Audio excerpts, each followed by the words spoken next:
Can you talk a little bit about why you think it's important to talk about fighting the stigma of mental illness in schools and colleges and reach that generation? Schools and colleges are the best place to begin a conversation with people about how they can think differently about mental health issues, because the function of these institutions is to develop the minds of students as they get older. So it's not downstream, it's the head of the stream. Students are, in my experience, students are the most open-minded people and the most agile people to accept new ideas. And because mental health treatments are advancing at light speed, it's important for the community's understanding of them to keep pace. And so that, why do we have schools and colleges? It's to help develop citizens who can function well in our society and contribute to everyone's wellness. And this is one of those things that if you aren't in the discipline, if you're not studying to be a mental health care professional, you might get missed. The society might miss, communicating with you in a way that you can, that sort of fits into your schedule about this really important thing. And it's becoming more obvious to everyone that everyone needs to know more. Everyone needs to be a little more careful. Everyone needs to know what resources are available. Everyone, and it's just nice for people to, our communities are different now than they ever have been before. People go from point A to point B with their earphones in, and they're, looking at their phones. And, I don't judge it. There's a lot of important stuff happening on a lot of layers when we're looking at our phones, but it does kind of isolate us a little bit sometimes. So, if you've ever tapped somebody on the shoulder who's listening to something because they're, they didn't move fast enough in line, and they take their earphones out, they're quickly apologetic, and the bright face comes out, and like, there's life inside of the pod people as we move around.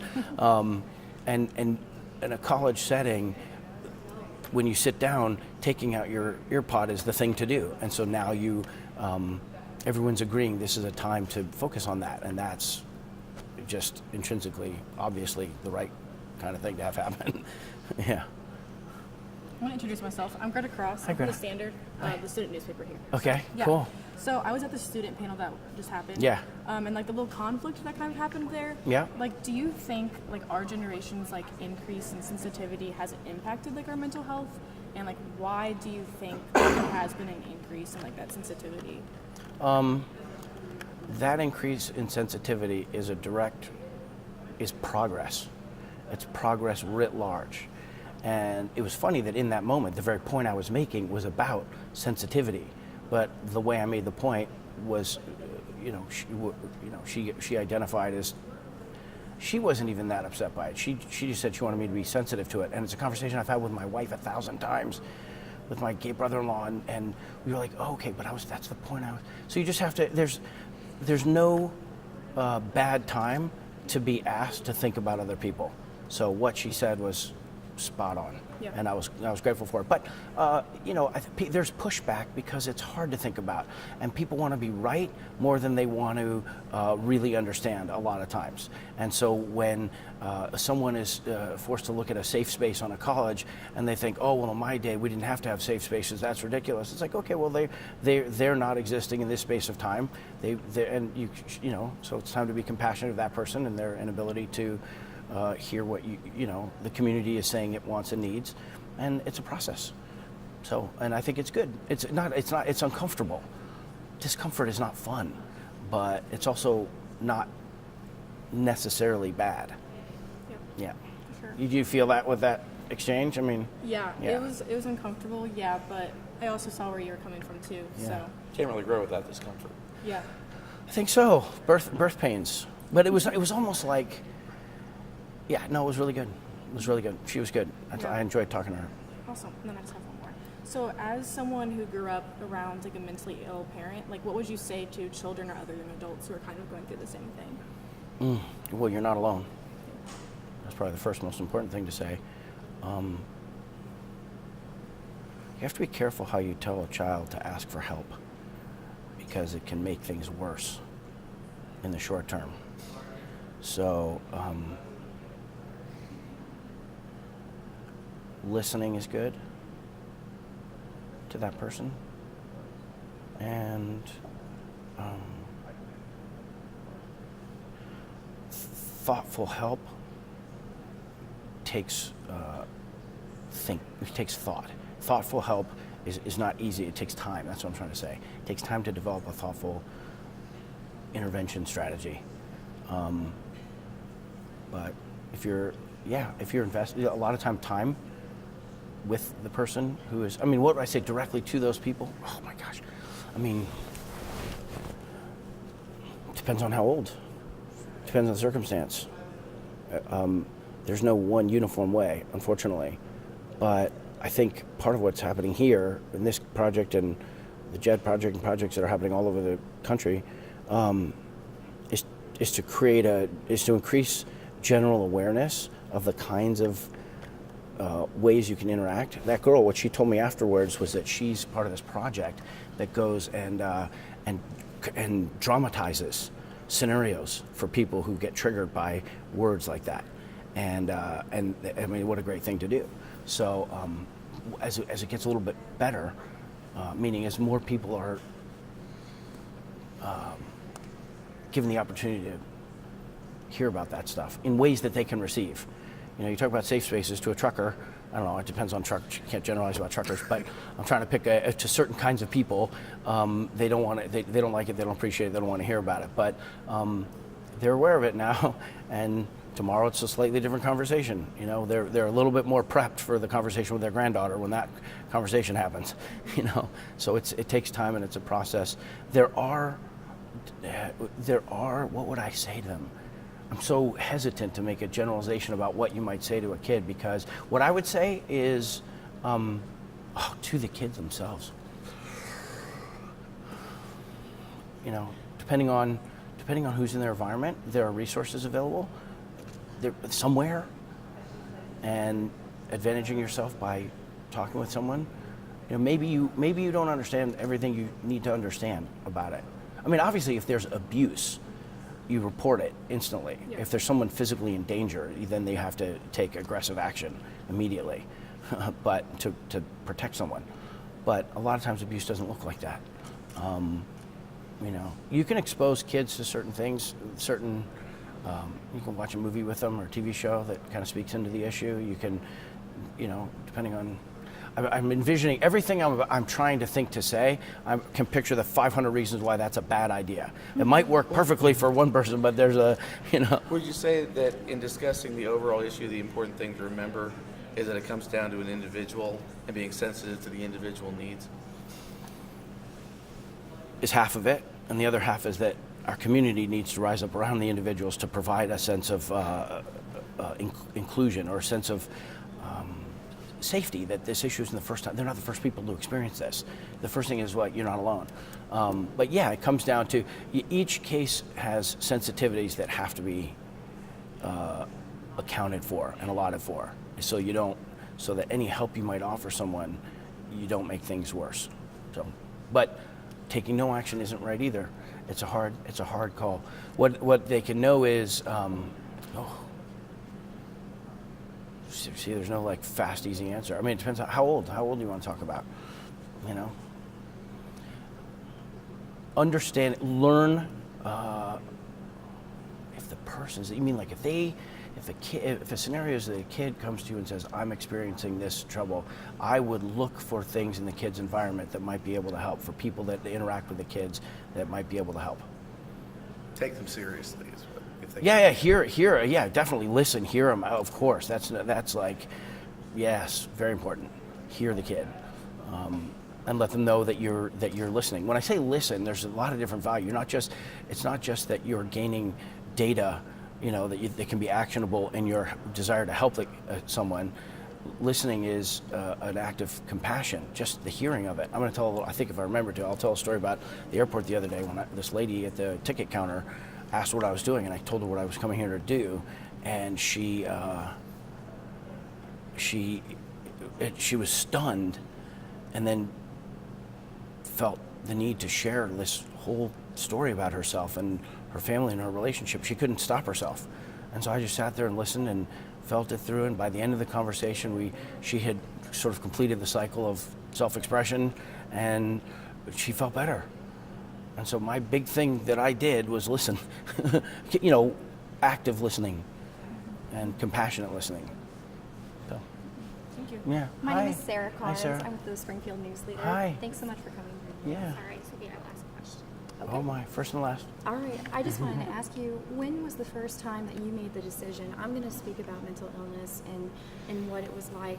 Your mother was very open about her struggles, but when did you decide, I'm going to help carry on this conversation? Yeah, when you're teaching someone to ride a bicycle and they're getting steady and you got your hand on their back, and then at a certain point you can let go and they're good. That's what my mom did with me about public speaking relative to mental illness. I think I can't even remember exactly, but I have this vague recollection of a Psychiatric Institute of America event and talking to somebody who was involved in the organization, and based on how I was communicating, they thought, it would be really great if you would to speak on this.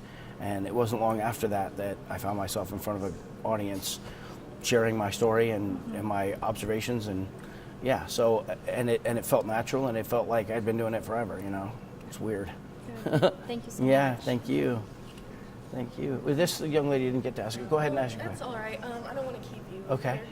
Okay, that's good. One more question. Okay. I'm also with the Standard. My name's Kayla. It's Hi, nice to meet Kayla. There you go. Yeah, my question is just about the kind of perspective that you have as a seasoned actor, someone who's been in the industry. You're not in college. It's just an experience that college students probably aren't familiar with. So how does that unique perspective impact how you talk about mental health to college students, or does it impact how you talk about it? Well, I think one of the cool things about coming to a university is that they've seen some of what I've done. And whether they've seen what I've done or not, we have a lot of the same movies and television and books in common. So I always think when I start talking that there's already built-in affinity. And the subject matter itself, we just had this conversation in the drama film auditorium space, and mostly when I talk about, when I go to a space like that, we're talking about performance, we're talking about careers, we're talking about technique, we're talking about that kind of stuff. This time, 85% of the questions had to do with the topic of the day, which was mental health. And they were all insightful, right on the point of what it is that I've experienced and observed. And so, the conversation just is at altitude from the second you start. Yeah. I'd say the get out of jail free card with when you're dealing with certain kinds of mental health issues is openness. And it's so scary and hard for people, and understandably so, to share their experience. But what I witnessed as a young kid was a woman who went from out of control behavior and suicidal depression to someone with a mission to help other people. And the more she was open, the more successful her mission was. So that got hardwired into my synapses that okay, that's a good model to follow. I almost can't not follow it. I just. Do you think your platform kind of pushed you to want to talk about it, just having the platform that you have? Yeah, it's funny. The word platform I think we should come up with some new ways to say it. Every athlete, every politician, everybody who's known in the public has a quote unquote platform. But you know what? What are we up in trees? I'm like it's like a deer blind. I got a platform. I can. No, I feel like we reach audiences. And I guess that's what the platform means. It means you're up above. But the word itself, I've struggled with that particular word. Yeah, of course, fame makes it so that other people listen. But interestingly now, because of the way the social conversation, the political conversation has gone, and the way social media is, and trolls on Twitter and that kind of thing, the celebrities have been neutralized with how their communication goes, and the only stuff that gets through is the stuff that really is really right or really wrong. The ambient level of impact, I think, is, and that's fine. But I.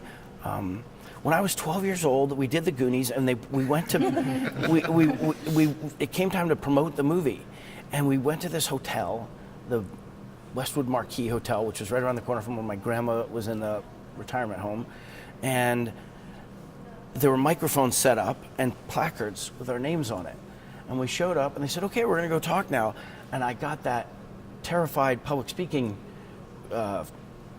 panic attack sensation. But then we went up there, and the second I stood up there, I didn't want to be the scared guy, so I just kind of acted, knowing and responsible, and sat down. And when the questions started coming, I was ready to answer everyone else's question. And when it came to me, it turns out I had something to say, and it was a shock. But that was a sort of a crucible, a weird sort of pop culture crucible that let me know that and sometimes I've got something to say and nobody cares. So that's humility right there, Do you remember a question you were asked at 12 years old that you answered back then? Oh, it would have been, what did you like? What was your favorite? It would have been, or did Dick Donner's Got a Loud Voice, did he scare you when he was yelling at you? Because he's famous yeller, hip hop, hip hop. And no, I don't know. I can't remember. I just remember, thinking I'm supposed to be aware of my biography. 12 years old. And isn't that interesting that if a kid at 12 is thinking about what college you're going to get, then you're like, come on, relax. But there is something to, and when I got to college, when I was in community college and at UCLA, and I would be writing essays and things, I would think about what is this moment in my life going to read like in my epitaph or whatever, my eulogy or whatever. And it's weird to be aware of the end of your life when you're at the beginning of your life, but a lot of times with acting and drama and when you've lost people and whatever, you're aware of it, and so that it kind of animated me. I started doing marathons. I liked that. Oh, in my biography, it's going to show I did 13 big city marathons, so and having something to say on political issues. This is the thing. Sean, Yeah. you for sound check whenever you're ready. Okay, this is the thing. My parents raised me to believe that my voice matters. They believe their voices matter. And so I went out into the world with no other, thought. And to be able to, for people to have a credibility in kids' minds because you've done something they like, and to have deeper credibility because you're related to someone and their experience, people trust that. They trust the truth of your experience. And so it just makes speaking into this issue a natural, right thing to do. Wow, finally, got a quote.